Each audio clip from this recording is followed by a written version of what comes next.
टुनटुनी चिड़िया और उसका पति रामू कबूतर अपनी बेटी रानी चिड़िया के साथ रहती थी। रानी चिड़िया अपनी मम्मी पापा से बहुत प्यार करती थी। साथ में मम्मी पापा भी रानी चिड़िया से बहुत प्यार करते थे। पापा पापा मुझे आज घूमने जाना है। घूमने के साथ साथ मुझे आइसक्रीम और गुपचुप खाना है। ठीक है मेरी लाडली, तुझे घूमने का मन है तो चल मैं तुझे घुमा लाता हूँ। इसके बाद रामू कबूतर रानी चिड़िया को घुमाने के लिए ले जाता है। रानी बेटा, तुझे गुपचुप और आइसक्रीम खाने का मन है तो चल मैं खिला देता हूँ। मेरी लाडली रानी चिड़िया बेटी, तू मेरी सबसे प्यारी लाडो बेटी है। यह कहते हुए रामू कबूतर अपनी बेटी को लेकर घर आता है। कुछ समय बीतने के बाद एक दिन तीनों जंगल में घूमने गए रहते हैं तो वहाँ जिगरबाज आता है और वह बोलता है, आज तो मेरे खाने का मस्त जुगाड़ है। आज तीन भोजन, कितना अच्छा दिन है। मैं तो मस्त मजे से खाऊंगा और अच्छे से चाव से खाऊंगा। यह कहते हुए जिगरबाज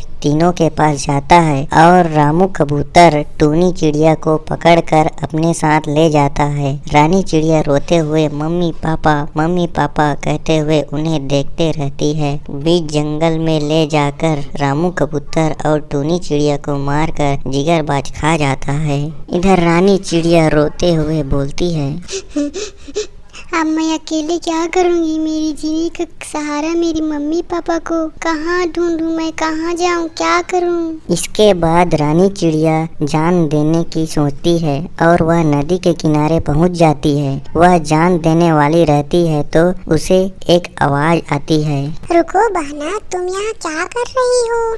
तुम ऐसा क्यों कर रही हो, तुम्हें क्या हुआ है। मैं क्या करूँ दीदी, मेरी मम्मी पापा को जिगरबाज अपने भोजन के लिए ले गया है और मैं उनके बिना जीऊंगी कैसे। तुम चिंता मत करो, अब से तुम मेरे साथ रहना। मेरे घर में मैं तुम्हारी ख्याल रखूंगी। यह कहते हुए सालू चिड़िया रानी चिड़िया को अपने साथ अपने घर ले आती है। फिर दोनों अच्छे से मिलजुल कर रहने लगते हैं और खुशी खुशी जिंदगी जीना शुरू करते हैं।